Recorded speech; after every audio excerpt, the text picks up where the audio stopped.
नमस्कार, आप देख रहे हैं न्यूज 24। आपके साथ मैं हूं मानक गुप्ता। एक तरफ लगातार कोरोना की बुरी बुरी खबरें हर दिन आ रही हैं, ऐसे में अमेरिका से और हिंदुस्तान से एक साथ दो अच्छी खबरें आई हैं और दोनों ही अच्छी खबरें हमारे देश के बच्चों के लिए हैं, क्योंकि याद करिए सरकार ने भी चेतावनी जारी कर दी है। तीसरी लहर आई जो कि आना लग रहा है तय है, तो वो बच्चों को निशाना बना सकती है। अब ये दो अच्छी खबरें क्या है? एक अच्छी खबर यह है कि अमेरिका में 12 साल से और 15 साल तक के बच्चों के लिए फाइजर की वैक्सीन को, बच्चों के लिए इस वैक्सीन को मंजूरी मिल गई है। अभी तक बच्चों के लिए कोई भी प्रोटेक्शन कहीं भी अवेलेबल नहीं था, लेकिन अमेरिका में कई ट्रायल्स के बाद अब फाइजर की वैक्सीन को बच्चों के लिए मंजूरी मिल गई है। इसका मकसद जाहिर है, मिडिल स्कूल और हाई स्कूल जो बच्चे जाते हैं वो स्कूल खुलने से पहले वैक्सीन का प्रोटेक्शन ले सकें और उसके बाद स्कूल जाएं। इसीलिए इस वैक्सीन को वहां मंजूरी मिल गई है। आपको पता ही होगा, कनाडा, अमेरिका और यूके ऐसे कई देश हैं जहां पर बुजुर्गों और युवाओं को कवर करने के बाद अब सरकार की नजरें, सरकार का टारगेट है बच्चों को वैक्सीनेट करना। 16 साल तक के कई किशोरों को फाइजर की वैक्सीन पहले ही लगाई जा रही है। कनाडा ने तो 12 साल के बच्चों का टीका शुरू भी कर दिया है।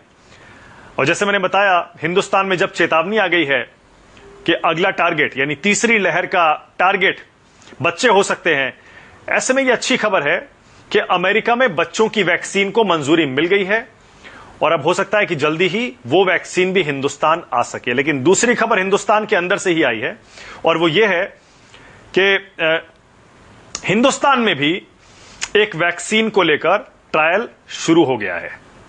भारत बायोटेक की यह वैक्सीन है बच्चों की, इसका ट्रायल शुरू हो गया है। यानी एक फाइजर की वैक्सीन है, हो सकता है कि एक देश के अंदर भी डेवलप हो जाए बच्चों की यह वैक्सीन। यानी एक साथ बच्चों के लिए दो दो अच्छी खबरें आज आई हैं। जो सब्जेक्ट एक्सपर्ट कमिटी है उसने इस पर मीटिंग भी की है और उम्मीद जताई जा रही है कि बहुत जल्द 12 साल से ऊपर के बच्चों पर वैक्सीनेशन शुरू हो जाएगा। अब जाहिर है सवाल आपके मन में कई होंगे और तब से तैर रहे होंगे जब से सरकार के वैज्ञानिक की तरफ से ये चेतावनी आई थी कि तीसरी लहर आएगी, उसमें बच्चे निशाने पर होंगे। सवाल यही है, जैसे क्या तीसरी लहर में बच्चों पर ज्यादा खतरा होगा? फिर बच्चों को कोरोना से बचाने के लिए क्या करना चाहिए? हिंदुस्तान में बच्चों को वैक्सीन की कितनी जरूरत है? वैक्सीन का ट्रायल बच्चों का हिंदुस्तान में कहां तक पहुंचा है? और अमेरिका में बच्चों को टीका लग रहा है, भारत में यह टीका लगना कब शुरू होगा? बहुत सारे सवाल हैं। इन्हीं सब सवालों के जवाब लूंगा मैं अपने एक्सपर्ट्स के साथ। मेरे साथ 4 बच्चों के डॉक्टर जुड़ गए हैं। डॉक्टर रवि मलिक हैं, CMD radix health care. Doctor के पांडे हैं, सीनियर पीडियाट्रिशियन हैं। डॉक्टर प्रसन्न भट्ट हैं, मैक्स हॉस्पिटल से पीडियाट्रिशियन है, बच्चों के डॉक्टर हैं। और डॉक्टर ममता जाजू हैं, प्रोफेसर हैं पीडियाट्रिक की, चाचा नेहरू हॉस्पिटल। आप सभी का स्वागत। डॉक्टर मलिक, मैं आपसे शुरू करूंगा। डॉक्टर मलिक, एक साथ दो दो अच्छी खबरें आई तो हैं, लेकिन आपको क्या उम्मीद है? क्या हम तीसरी लहर से पहले सारी अपनी बच्चों की आबादी को वैक्सीनेट कर पाएंगे क्या? डॉक्टर मलिक, यह शुरू हो जाएगा क्या वैक्सीनेशन? देखिए, तीसरी लहर अगर आएगी तो सितंबर, अक्टूबर या नवंबर के आसपास आएगी। तब तक तो बच्चों की पूरी वैक्सीनेशन नहीं हो पाएगी, क्योंकि आंकड़े ये बताते हैं कि 41% हमारे देश में जो बच्चे हैं वो 18 साल से छोटे हैं। यानी कि 60 करोड़ बच्चे जो हैं वो 18 साल से छोटे हमारे देश में, और उनमें से एक भी बच्चे को अभी तक वैक्सीनेट नहीं हुआ है। तो उस हिसाब से अगर देखा जाए तो थर्ड वेव तक बिल्कुल भी हम वैक्सीनेट नहीं कर पाएंगे। एक तो ये चीज है। दूसरी चीज है, फाइजर की ये वैक्सीन, ये बड़ी अच्छी खबर है। और मैं आपको ये भी बता दूं, कनाडा ने आज से 4-5 दिन पहले से फाइजर की वैक्सीन 12 से 18 साल के बच्चों को ऑलरेडी देनी शुरू भी कर दी थी।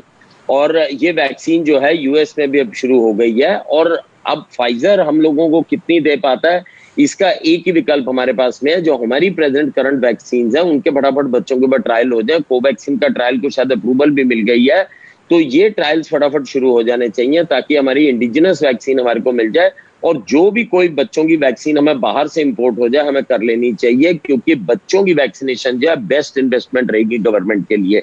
क्योंकि गवर्नमेंट अगर बेस्ट इन्वेस्टमेंट इस बीमारी में करना चाहती है तो वैक्सीनेशन पे करनी चाहिए, चाहे वो डोज हमारे को 1000 रुपए की भी पड़ती है लेकिन इस बीमारी के ऊपर लाखों रुपए खर्च होते हैं उसको ठीक करने में।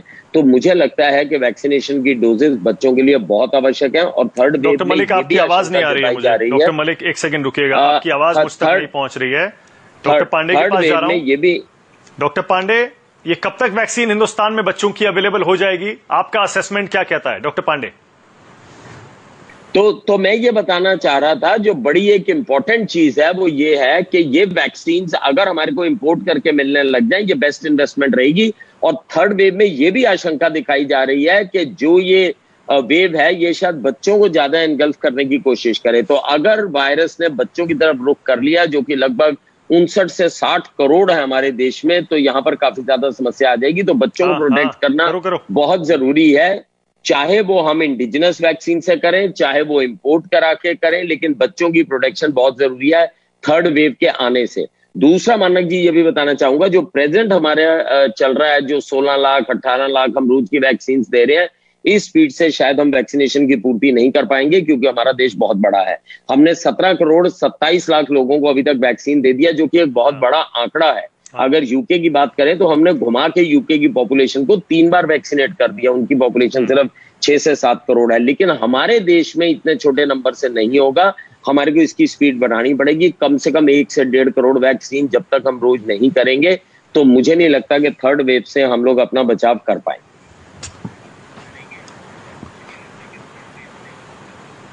ओके, डॉक्टर पांडे, आपके हिसाब से कब तक ये वैक्सीन हिंदुस्तान में बच्चों वाली अवेलेबल हो जाएंगी? आपका असेसमेंट क्या है? डॉक्टर पांडे, अगर आप मुझे सुन पा रहे हैं, मैं पूछ रहा हूं डॉक्टर पांडे, आपके हिसाब से कब तक ये बच्चों की वैक्सीन, चाहे वो फाइजर वाली हो या भारत बायोटेक वाली हो, कब तक अवेलेबल हो जाएंगी, कब तक लगनी शुरू हो जाएंगी हिंदुस्तान में?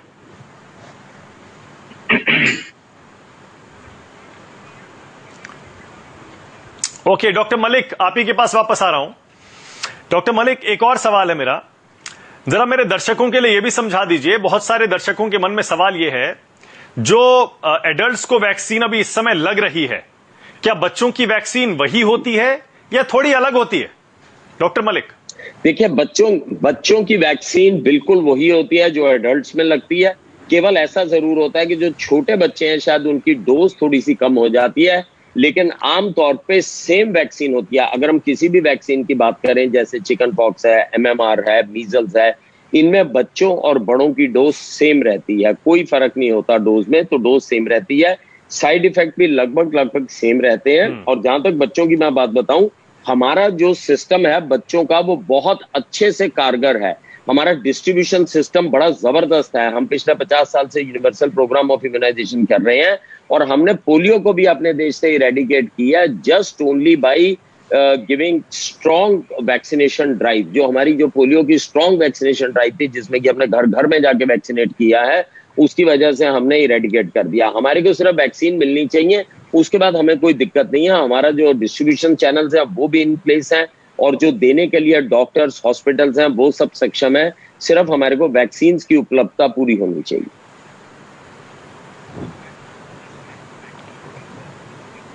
हाँ, लेकिन डॉक्टर मलिक, एग्जैक्टली यही बात मैं कह रहा था।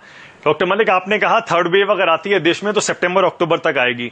अभी हम देख रहे हैं कि 18 से 44 के लोगों के लिए वैक्सीन बन नहीं पा रही है, क्योंकि आइडिया यह, अंदाजा यह है जुलाई तक ऐसा प्रोडक्शन हो पाएगा जब हम हर महीने करीब 14-15 करोड़ वैक्सीन की डोजेस बना पाएंगे।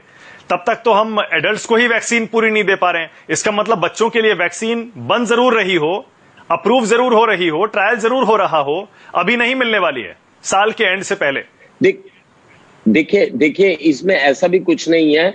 हम अपनी प्रोडक्शन अगर जुलाई में भी हमारी आती है, तब तक हम लोग कोशिश करके और कंपनीज को भी रोपन कर सकते हैं, क्योंकि हमारे देश का एपिटाइट बहुत ज्यादा है। जैसे स्पुतनिक को किया है, जाइडस कैडिला को भी सुना है कि कंसीडर किया जा रहा है, और भी 13 कंपनियां हैं जिनको की।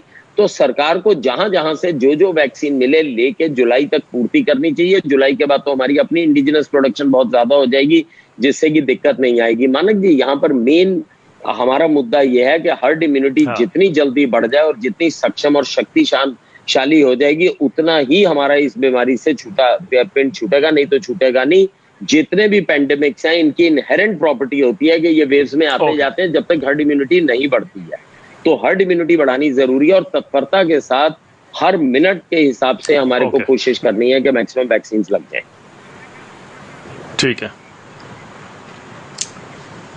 बिल्कुल सही है। डॉक्टर ममता जाजू, ममता जी, आपका असेसमेंट क्या कहता है इस समय जो कोरोना देश में फैल रहा है, कितने बच्चों को टारगेट कर रहा है? जो मरीज आ रहे हैं उसमें से कितने % बच्चे हैं और कितना जरूरी है इस समय जल्दी से जल्दी बच्चों को वैक्सीनेट करना?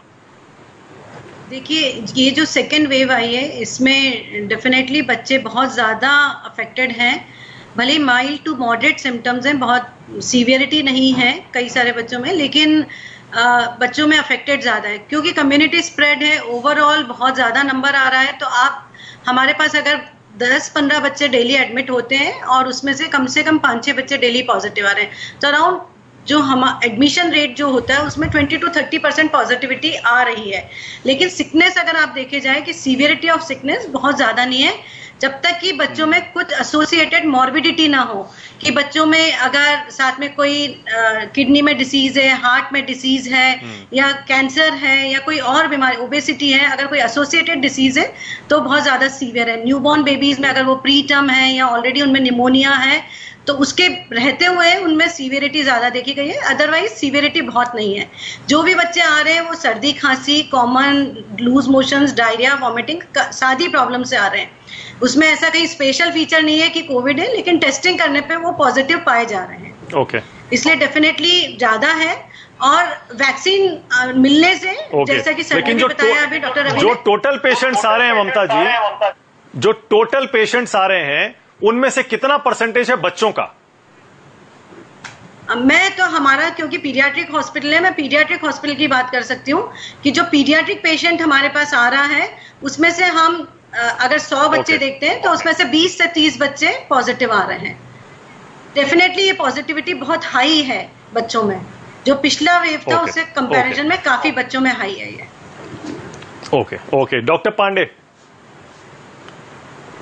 ओके, डॉक्टर पांडे, तो मैं पहला तो आपसे यही चाह रहा हूं कि ये खुशखबरी तो लगती है कि बच्चों का ट्रायल हिंदुस्तान में भी शुरू हो गया, यूएस में वैक्सीन को अप्रूवल मिल गया बच्चों के लिए, कनाडा में स्टार्ट हो गई है, लेकिन आपको रियलिस्टिकली क्या लगता है इंडिया में बच्चों में ये वैक्सीन लगनी कब से शुरू हो पाएगी? देखिए, 3 से 6 महीने तो लगेगा, चाहे आप जितना भी जल्दी कर लें, टाइम तो लगना इसमें, क्योंकि ट्रायल जब तक कंप्लीट, बच्चों में ज्यादा प्रिकॉशंस भी लेने पड़ेंगे, first stage to second stage and third stage, उसके बाद अप्रूवल मिलता है। तो 3 से 6 महीने तो कम से कम लग जाएंगे। अब सरकार कितना जल्दी से करती है, कोई प्रॉब्लम ना है बीच में ट्रायल्स में, तो फिर वो सक्सेसफुल ट्रायल होने के बाद ही इमरजेंसी ऑथराइजेशन मिलेगा। तो लेकिन 3 to 6 मंथ्स आप लेके चलिए, इतना जल्दी से नहीं हो पाएगा।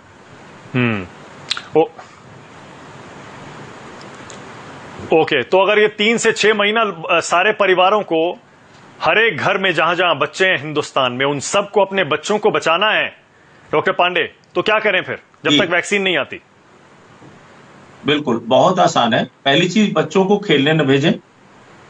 दूसरी चीज, बच्चे, अब मैं देख रहा हूं जो हमारे पेशेंट्स हैं, कई लोग कहते हैं डॉक्टर साहब इतने दिन से बच्चा घर से बाहर निकला ही नहीं, तो बगल में पड़ोस में किसी की बर्थडे पार्टी है, कुछ है, छोटा मोटा मिनी पार्टी है, उसमें 5-6 बच्चे जान पहचान के, और वो चले जा, कहते हैं बच्चों को जरा भेज देते हैं, उनका मन लग जाएगा, मन बहल जाएगा। ये मैं पेरेंट्स को बार बार कहता हूं, बिल्कुल न भेजें, बहुत खतरनाक है ये। क्योंकि मेरा बार बार कहना है, एक चीज है कि अगर आपके घर में 4 आदमी है तो दुनिया का 5वां आदमी आपके लिए कोविड पॉजिटिव होना चाहिए। इतनी प्रिकॉशन लीजिए, इतने ज्यादा इस वक्त फैल चुके हैं। दूसरी चीज, घर के इंसान से ही, घर का जो कोई मेंबर है जो बाहर जा रहा है किसी काम से, उसी से बच्चों को हो रहा है। क्योंकि ये नया वायरस जो आया है 3 से 4 दिन में पूरे परिवार को अफेक्ट करता है। तो अगर घर में एक आदमी इन्फेक्ट हो गया तो जब तक आप 5 से 7 दिन में टेस्ट कराएंगे, उसके पहले ही सारा परिवार इन्फेक्टेड हो गया है। इसीलिए नंबर ऑफ केसेस बच्चों में ज्यादा है, भले आप टेस्ट कराएं या ना कराएं। मैं रोज ही देख रहा हूं बच्चों को, और मैं कहूंगा कि 10 से 20 गुना बढ़ चुका पहले से। पहले तो बच्चे, पिछली फर्स्ट वेव में तो बच्चे पॉजिटिव होते ही नहीं थे, पेरेंट्स खाली एंक्शस होते थे कि बच्चे को हो तो नहीं गया। इस बार तो छोटे छोटे बच्चों को हो रहा है। तो ये 2 प्रिकॉशंस बहुत जरूरी जो मैंने बताया जी। ओके, वो जो मैं सवाल पूछ रहा था डॉक्टर ममता जाजू से, उसका जवाब देना चाहेंगे डॉक्टर पांडे? आपके असेसमेंट में टोटल मरीजों में कितने % बच्चे आ रहे हैं? आपका एक्सपीरियंस क्या कह रहा है? देखिए, हम सभी यहाँ जो आपके पैनल पे हैं सब चाइल्ड स्पेशलिस्ट हैं। खाली डॉक्टर रवि मलिक जो है वो उनका खुद का हॉस्पिटल है तो वो ज्यादा अच्छा बता सकते हैं, लेकिन मैं ये बता सकता हूँ जरूर कि पहले से 10 गुना ज्यादा बच्चों में इन्फेक्शन बढ़ा, कम से कम 10 to 20 टाइम्स बढ़ा, जो हम देख रहे हैं पिछली वेव के मुकाबले में। टोटल परसेंटेज बताना सर हमारे लिए मुश्किल है, क्योंकि हम लोग बच्चों के डॉक्टर हैं तो हमारे पास सिर्फ बच्चे ही आते हैं। ओके, ठीक है, ओके। डॉक्टर भट्ट, मुझे जरा थोड़ा सा ये और समझा दीजिए हमारे दर्शकों के लिए डॉक्टर भट्ट, कि बच्चों में अगर कोविड होता है तो उसके सिम्टम्स क्या क्या आ रहे हैं, और जो माँ बाप हैं वो किस चीज का ख्याल रखें कि ये सिम्टम्स आते ही वो डॉक्टर से संपर्क करें। पहले तो मैं आपको शुक्रिया अदा करना चाहूंगा कि आपने मुझे इस प्रोग्राम में बुलाया। ये बच्चों में जो सिम्टोमेटोलॉजी है वो सबसे कॉमन सिम्टम्स तो वही होते हैं जैसे बड़ों में होता है, गला खराब होना, बुखार आना, थोड़ा नाक बंद होना, कुछ बच्चों में छींके भी आते हैं, नाक बहना कम होता है, नाक बंद ज्यादा ही फीलिंग आती है। और लेकिन एक जो सिम्टम ज्यादा बच्चों में देखने को आता है वो है कि गैस्ट्रोइंटेस्टाइनल सिम्टम्स, यानी कि उल्टी, दस्त, ये भी बच्चों में देखा गया है। ये 5 से 10% बच्चों में देखा गया है। तीसरा एक और सिम्टम जो मैंने कुछ छोटे बेबीज में देखा है क्यूटेनियस आते हैं, जैसे उनके कुछ रैशेस आते हैं, उंगलियों में कुछ दाने टाइप के दिखते हैं। रैशेस वाले बच्चे मैंने एक आध देखे जरूर हैं। और तीसरा एक और सिम्टम जो थोड़ा हटके है, जो अक्सर मैंने देखा है, वो बच्चों की आंखों में लाली आ जाती है। ये भी अक्सर जो है मिस कर जाते हैं लोग, खासकर जो बच्चे एसिम्प्टोमेटिक हों लेकिन थोड़े दिन बाद उनकी आंखों में लाली आ जाती है। उनके फैमिली में अगर पॉजिटिविटी है तो ये मान के चलिए कि उसी का एक मैनिफेस्टेशन है। एक और सवाल जो आपने थोड़ी देर पहले पूछा था कि बच्चों की तादाद कितनी है, इसका मैं अगर आंकड़ों के हिसाब से बताऊं तो ये देखा गया है कि 20 साल से नीचे वाले जो हैं वो तकरीबन 12% तक पॉपुलेशन का इन्वॉल्वमेंट रहता है।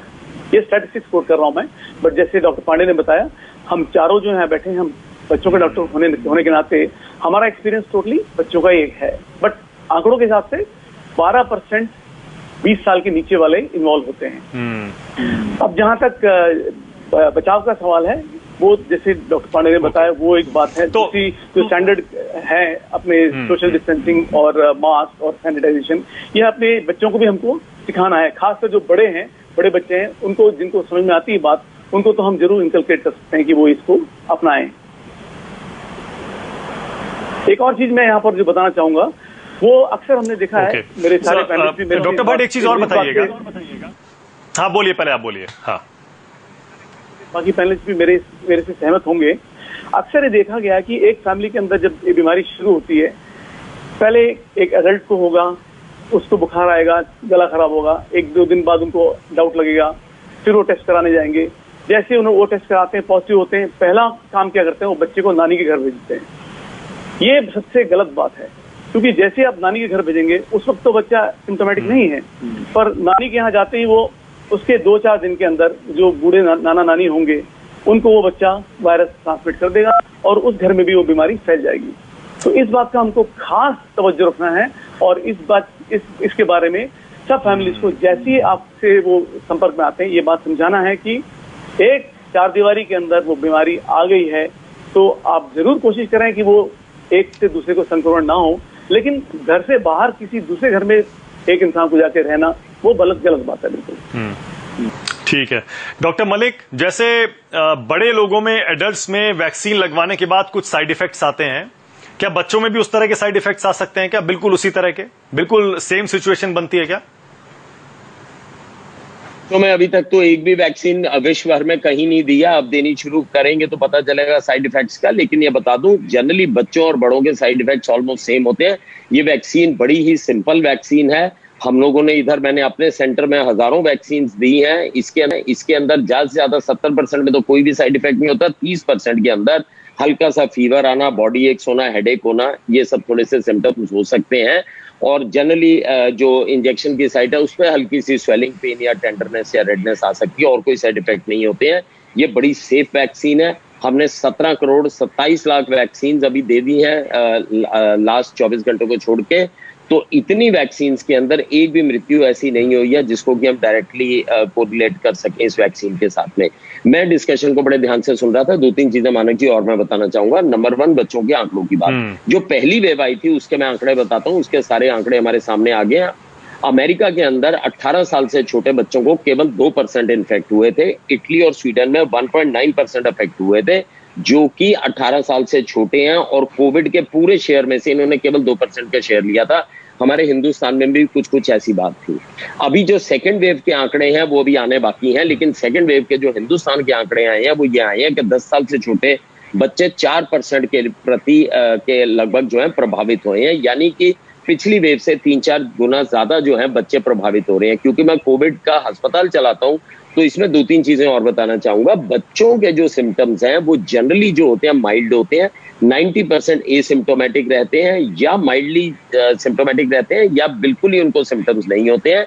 बच्चों के लिए इस वायरस के लिए अभी भी सॉफ्ट कॉर्नर है, बच्चों को बहुत ज्यादा सिक नहीं करता। लेकिन एक चीज यहाँ बताना चाहूंगा माँ बाप को भी, और जितने हमारे डॉक्टर्स हैं, पीडियाट्रिशियंस को तो ये बात पता होती है, लेकिन जनरल डॉक्टर को भी बताना चाहूंगा। एक बीमारी होती है MSIS, जिसे मल्टी सिस्टम इन्फ्लेमेटरी सिंड्रोम कहते हैं, केवल बच्चों में होता है।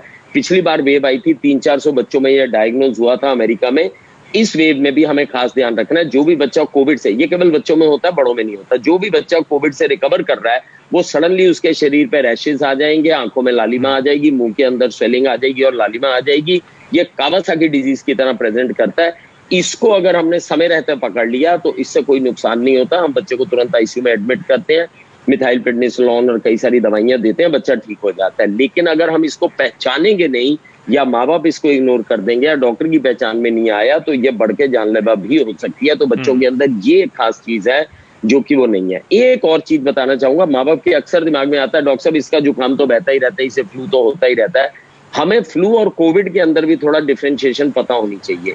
जो नॉर्मल फ्लू है, जुकाम खांसी जो नॉर्मल फ्लू आता है उसके अंदर सडनली फीवर आता है, सडनली रनिंग नोज होता है, उसमें रनिंग नोज बहुत ज्यादा होता है और जनरली 2 से 3 दिन में सबसाइड करना शुरू कर देता है। लेकिन कोविड में कुछ चीजें खास होती हैं। कोविड चलता है कम से कम 7 से 8 दिन, जनरली की जगह ये धीरे धीरे करके बढ़ता है और इसमें फीवर हाई ग्रेड हो जाता है। रनिंग नोज जनरली कोविड में कम होता है या नहीं होता, और सांस के अंदर दिक्कत कोविड में आती है जो कि फ्लू में नहीं आती। तो ये कुछ सिम्टम्स हैं जो कि घरेलू पेरेंट्स को ये सारे सिम्टम्स पता होने चाहिए। और एक और लास्ट चीज बताना चाहूंगा, हमारे पास, क्योंकि मेरे पास बच्चे भी एडमिट होते हैं, बच्चों की एडमिट होने की जो दर है वो काफी कम है एज कम्पेयर टू एडल्ट्स। 5 चीजें घर में हमेशा ध्यान रखें। जैसे ही आपके बच्चे को कोविड होता है, इनमें से अगर 5 में से कोई भी चीज आती है तुरंत आप हॉस्पिटल की तरफ रश कीजिए। नंबर 1, अगर उसकी ऑक्सीजन कम हो रही है, 94 से कम, मोर सो 90 से कम अगर हो रही है, आप हॉस्पिटल जाइए। सांस में दिक्कत हो रही है, पसली चल रही है, छाती में दर्द हो रहा है, छाती में घुटन है, आप तुरंत हॉस्पिटल जाइए। फीवर हाई ग्रेड परसिस्ट कर रहा है 5वें, 6वें, 7वें दिन पर भी, आप इमीडिएटली जो है वो हॉस्पिटल जाइए। बच्चा अगर खुमारी में आ रहा है, ड्राउजीनेस में आ रहा है, यूरिन कम कर रहा है, एक्टिविटी कम हो रही है, एपिटाइट कम हो रहा है, आप हॉस्पिटल जाइए। समय रहते हम अगर बच्चे का इलाज करेंगे तो मृत्यु दर बच्चों के अंदर बहुत कम है और हमें समस्या नहीं होगी। ये कुछ कॉमन अगर चीजें पेरेंट्स अपने आप जागरूक हो जाएं तो मुझे नहीं लगता दिक्कत आएगी। ठीक है, बहुत बढ़िया, बहुत अच्छे से आपने समझा दिया सिम्टम्स क्या होने चाहिए, क्या कब हॉस्पिटल लेकर भागें, और आंकड़ों के हिसाब से भी। थैंक यू डॉक्टर मलिक इसके लिए। डॉक्टर जाजू, ममता जी, वैक्सीन लगने के बाद बच्चों को कोरोना वायरस होता ही नहीं है या फिर अगर होता है एक्सपोजर तो माइल्ड होता है? क्योंकि वैक्सीन को लेकर लोगों के मन में अक्सर यह सवाल रहता है कि वैक्सीन लगवा ली मतलब एक प्रोटेक्शन शील्ड मिल गई, अब वायरस आएगा बॉडी में घुस ही नहीं पाएगा। ऐसा है क्या कि घुसता ही नहीं है, या फिर घुस के और नुकसान नहीं पहुंचा सकता है? अभी तक जो भी कोविड वैक्सीन के अभी तक जो भी डेटाज हैं हमारे पास में, जितने एडल्ट वैक्सीनेशन में हुए, वैक्सीनेशन के बाद भी लोगों को बीमारी हो रही है, लेकिन सीवियरिटी इसकी ज़रूर कम है। उम्मीद है कि बच्चों में भी जब वैक्सीनेशन होगा, जो भी अभी तक ट्रायल्स हुए हैं और जो ट्रायल्स के रिजल्ट आए हैं बहुत ही फेवरेबल रिजल्ट्स आए हैं, और उसमें अभी तक भी हमने, जैसे अभी डॉक्टर रवि ने भी बोला है कि बच्चों में बहुत माइल्ड सा इन्फेक्शन हो रहा है, और ये हम सभी जानते हैं कि बच्चे फैला ज्यादा रहे हैं, बच्चों से स्प्रेड ज्यादा हो रहा है, बिकॉज वो कैरियर स्टेट पे ज्यादा है, उनसे एडल्ट्स में ज्यादा जा रहा है, लेकिन उनमें खुद में सीवियरिटी ऑफ डिसीज कम है। तो डेफिनेटली अगर हम बच्चों को वैक्सीनेट करेंगे, एक बड़ा ग्रुप है जो बच्चों में बच्चे हैं जो ये बीमारी को स्प्रेड कर रहे हैं, अगर इन बच्चों को हम वैक्सीनेट करेंगे तो बच्चे तो प्रोटेक्शन होंगे, लेकिन वो एक कम्युनिटी को प्रोटेक्शन देंगे, क्योंकि जो अभी वो स्प्रेडर का काम कर रहे हैं, डेफिनेटली वो स्प्रेडिंग जो है वो कहीं ना कहीं रुकेगी, और एक हर्ड इम्यूनिटी जो हम चाहते हैं डेवलप हो, वो कम्युनिटी में डेवलप होगी। तो बच्चों को डेफिनेटली हमें थर्ड वेव से पहले वैक्सीनेट होना चाहिए। होपफुली ये एक प्रिडिक्शन है कि थर्ड वेव आएगा और बच्चे, क्योंकि उस समय तक वैक्सीनेट नहीं होंगे, इसलिए बच्चों में ज्यादा होगा, लेकिन मुझे लगता है कि अगर कोशिश की जाए तो तब भी काफी सारे बच्चे उस समय तक वैक्सीनेट हो सकेंगे, क्योंकि जितने भी हमारे पास ट्रायल्स आए काफी फेवरेबल हैं। और उसके पहले, जैसा कि अभी सारे पैनलिस्ट ने बताया है, बच्चों में कोविड अप्रोप्रिएट बिहेवियर डालना बहुत जरूरी है। बच्चों में बार बार हाथ धोने की जो आदत है वो डालना चाहिए। बच्चों को मास्किंग, स्पेशली 5 साल से ऊपर, WHO रिकमेंड करता है कि 5 साल से ऊपर के बच्चों को मास्क जरूर पहनाए। तो बच्चों को मास्क पहनाना, बच्चों को मास्क पहना के उनको ये हैबिट में डालना कि बाहर जहाँ भी जाए वो मास्क सही से पहने रहे, नाक से ऊपर लगा रहे मास्क, बार बार मास्क को छुए ना, घर आके हाथ धोएं, साबुन से हाथ धोएं, बच्चों के साथ ग्रुप में खेलने ना जाए, और घर में भी अगर रहते हैं तो अगर उनको सर्दी खांसी कुछ है तो डेफिनेटली पेरेंट्स उनको अपने साथ में थोड़ा सा आइसोलेट करके रखें। अडल्ट जो स्पेशली एल्डरली ग्रुप है, दादा दादी है, नाना नानी है, उनके साथ में उनको बहुत ज्यादा नहीं रखना है। दूसरी इंपॉर्टेंट चीज है कि अभी इस समय जो है बच्चों की डाइट पे बहुत ध्यान रखना है, बच्चों के न्यूट्रिशन और एक्सरसाइज बहुत होना चाहिए, क्योंकि बच्चे दिन भर घर में बैठे हुए हैं, बच्चे खेल नहीं पा रहे हैं, बच्चों में कोई एक्सरसाइज नहीं है, उनका टीवी और जो स्क्रीन टाइम है बहुत ज्यादा बढ़ गया है। तो पेरेंट्स को उस चीज का भी बहुत ध्यान रखना है कि कहीं ना कहीं कोविड के लिए बॉडी की इम्यूनिटी बहुत अच्छी होनी चाहिए। तो बॉडी में इम्यूनिटी बढ़ाने के लिए उनका डाइट का स्पेशली ध्यान रखें कि उनको वेजिटेबल्स वाली डाइट, फ्रूट्स वाली डाइट, इम्यूनिटी बढ़ाने वाली डाइट, वो सब जरूर दी जाए। साथ में ब्रीदिंग एक्सरसाइजेस सिखाई जाए, घर में ही बैठ के उनसे ब्रीदिंग एक्सरसाइज कराया जाए, और कुछ ना कुछ फिजिकल एक्सरसाइज घर में जरूर होना चाहिए, क्योंकि इतना डिफिकल्ट टाइम है, ये बड़ा मुश्किल का समय है कि जहां हम बच्चों को घर में रोकना बहुत मुश्किल है। बच्चे स्कूल नहीं जा रहे हैं, उनको साइकोलॉजिकल इफेक्ट हो रहा है, वो अपने फ्रेंड्स से नहीं मिल पा रहे हैं, दिन भर टीवी देखना भी उनके लिए मुश्किल है। तो अगर इस समय पेरेंट्स थोड़ा ज्यादा ध्यान देंगे बच्चों पे, उनके साथ ज्यादा फ्रेंडली रहेंगे तो बहुत अच्छा रहेगा, हम उन्हें और बीमारियों से बचा पाएंगे। तो वैक्सीन का अपना एक रोल है, लेकिन मुझे अभी तक लगता है कि जितना ज्यादा मास्क का वैक्सीनेशन से ऊपर रोल है। जिन लोगों ने मास्क पहना है उनको अभी तक ये वायरस टच नहीं कर पाया है। तो सबसे ज्यादा इंपॉर्टेंट है मास्क और हाथ धोना, उस कोविड भी अप्रोप्रिएट बिहेवियर को बहुत अच्छे से ध्यान रखें। ठीक है, ठीक है, ठीक है, ओके। डॉक्टर भट्ट, बड़ी इंटरेस्टिंग बात ममता जी ने कही है। ममता जी कह रही है अगर परिवार को सुरक्षित करना है तो ये मत मानिए एडल्ट्स का और बुजुर्गों का वैक्सीनेशन हो गया तो परिवार सुरक्षित हो गया, क्योंकि जब तक बच्चे कैरियर बनकर घूमते रहेंगे तब तक ना परिवार सुरक्षित है और ना ही हमारा समाज और पूरा देश सुरक्षित है। इसीलिए बच्चों की इस वायरस को स्प्रेड करने की जो चीज है उसको हमें काबू करना है, इसीलिए वैक्सीनेशन भी जरूरी है। तो क्या ऐसा हमारे पास कोई डेटा है क्या डॉक्टर भट्ट, या आपका एक्सपीरियंस है क्या कि कोविड अगर किसी को हम वैक्सीन लगा देते हैं तो उसके बाद वो कोविड को, उस वायरस को स्प्रेड नहीं करता है, वो इंसान इन्फेक्टिव नहीं हो जाता है अगर उसे वायरस लगता भी है? तो देखिए, ऐसा है कि कोविड वैक्सीनेशन लगाने के बाद किसी भी और वैक्सीन की तरह से ही उसका असर आने में टाइम लगता है।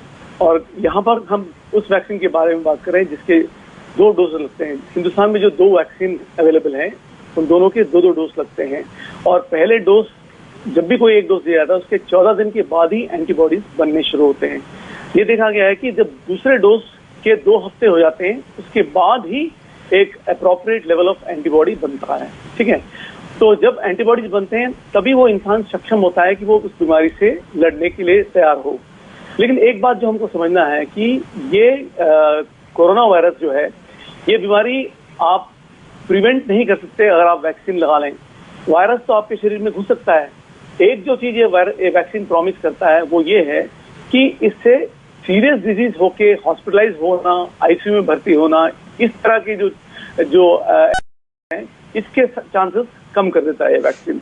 इन्फेक्शन ना हो, वायरस आपके शरीर के अंदर ना घुसे, ये प्रॉमिस नहीं है इस वैक्सीनेशन के साथ। ये बात हमें समझना बहुत जरूरी है।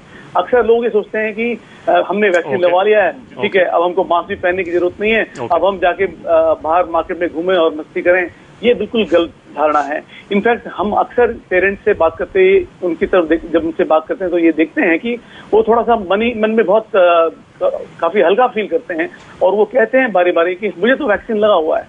वैक्सीन लगना is not a certificate for not getting the virus into your body in future. ये बात आपको समझना बहुत जरूरी है।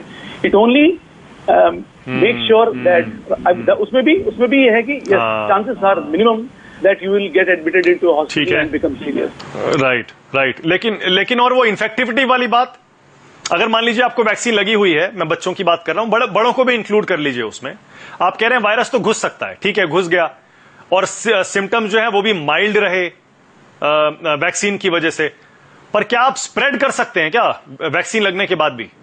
बिल्कुल स्प्रेड कर सकते हैं। अगर आपके शरीर के अंदर वायरस घुस गया है तो वायरस या तो बाकी जैसे जिसको वैक्सीन नहीं लगा उसको जिस तरह अटैक करता है, उसी तरह जिसको वैक्सीन लगा उसको भी उसी तरह अटैक करता है।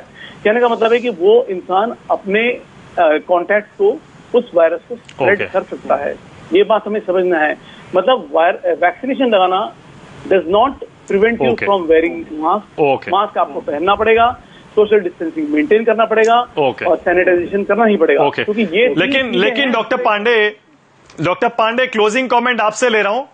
डॉक्टर पांडे, इजराइल में आपने देखा होगा, इजराइल में वहां पर सरकार ने लोगों को जिनका वैक्सीनेशन हो चुका है उनको बिना मास्क बाहर निकलने की परमिशन दे दी है। ऐसा क्यों है फिर? देखिए, इजराइल में डेंसिटी ऑफ पॉपुलेशन इतनी ज्यादा नहीं। अमेरिका में भी कुछ स्टेट्स में आप देखेंगे तो वॉशिंगटन के पास के जो स्टेट्स हैं उसमें उन्होंने परमिशन दे दी है कि बिना मास्क के आप सड़क पे जा सकते हैं। अगर आप किसी क्लब में जा रहे हैं या किसी बार में जा रहे हैं तो आपको मास्क पहनना पड़ेगा, लेकिन मेरे हिसाब से वो सही नहीं है अभी। देखिए, एक चीज आप याद रखिए कि जब हम, जैसे मैं बोल रहा हूं और किसी कमरे में हूं, वहां से चला गया, तो मैं जो बोल रहा हूं मेरे मुंह से जो वायरस निकल रहा है वो 3 घंटे तक मानक जी उस कमरे में रहता है, फ्लोट करता रहता है। तो जो आदमी उसमें रह गया उस कमरे के अंदर, वो ये सोचे जी डॉक्टर पांडे तो चले गए, अब तो इस कमरे में मैं अकेला हूं। नहीं, आप अकेले नहीं है। एटलीस्ट 3 आवर्स के लिए अगर मैं चला गया तो भी आप मास्क जरूर पहने रहें। ये सबसे बड़ी सुरक्षा की जरूरत है। ये मीडिया के लोगों को भी बार बार मैं कहता हूं कि आप लोग सुरक्षा करें। कहीं भी बंद कमरे में आप हैं, बंद हॉल में हैं, बंद चैम्बर में है, तो अगर कोई आपसे मिलकर चला गया, इसका मतलब ये चला नहीं गया। 3 घंटे के लिए वो वायरस आपकी हवा में फ्लोट कर रहा है। ये बहुत जरूरी है। इसमें अगर आप टाइम दे, मैं एक एक्सपेरिमेंट का बताना चाहूंगा सर कि बिल्कुल ठीक है, बहुत बढ़िया रिसर्च सही है। हाँ, जल्दी से बता दीजिए। हाँ, बता दीजिए। हाँ, एक बहुत बढ़िया रिसर्च है MIT की, जो अप्लाइड मैथमेटिशियन ने किया हुआ है। उसमें यह किया कि एक हॉल था, क्लासरूम समझ लें, क्लासरूम में एक बच्चा पॉजिटिव था, 25 बच्चे और थे जो नेगेटिव थे। पहली बार में, पहले एक्सपेरिमेंट में किसी बच्चे ने मास्क नहीं पहना था। विदिन 36 मिनट्स, आप नोट करिएगा, 36 मिनट के अंदर उस हॉल की हवा ऐसी हो गई कि सभी को इन्फेक्शन का चांस बढ़ गया, रिस्क बढ़ गया। This is number 1 scenario. Number 2 आइए। नंबर 2 में सभी बच्चों ने मास्क पहना था, नॉर्मल उसी तरह क्लास अटेंड कर रहे थे, बात कर रहे थे। उस चैम्बर की, उस हॉल की, क्लासरूम की हवा 22 घंटे तक सेफ थी, किसी को इन्फेक्शन होने का डर नहीं था। 22 घंटे and 36 minutes. Now third scenario, किसी ने मास्क नहीं पहना था, वो गाना गा रहे थे, डांस कर रहे थे, चीख रहे थे, चिल्ला रहे थे, एंजॉय कर रहे थे। विदिन 3 मिनट सर, एक बच्चा सिर्फ पॉजिटिव था तीनों सिचुएशंस में। विदिन 3 मिनट्स उस कमरे की हवा ऐसी हो गई चैम्बर की कि सबको इन्फेक्शन का डर बढ़ गया। तो ये बताना बहुत जरूरी है। 3 मिनट्स, 36 मिनट्स एंड 22 आवर्स। तो मास्क का कितना असर है, आप जरा बहुत जरूरी है। बहुत बढ़िया, बहुत अच्छा एक्सपेरिमेंट आपने बताया। इसी एक्सपेरिमेंट से मैं उम्मीद कर रहा हूं देश भर के माता पिता, हर परिवार, हर घर सबक लेगा कि बच्चों को मिलने जुलने अपने दोस्तों से या आस पड़ोस के बच्चों से बिल्कुल ना दें फिलहाल, और अगर जरूरी भी हो तो मास्क बच्चों को लगाना जरूरी है। वैक्सीन आने वाली है बच्चों की, लेकिन जब तक आ नहीं जाती तब तक खास ख्याल रखना है आपको भी। बहुत शुक्रिया आज न्यूज 24 पर आने के लिए doctor Malik, doctor Pandey, doctor Bhatt और ममता जी, आपका भी थैंक यू सो मच। छोटा सा ब्रेक ले रहा हूं, फौरन लौट रहे हैं।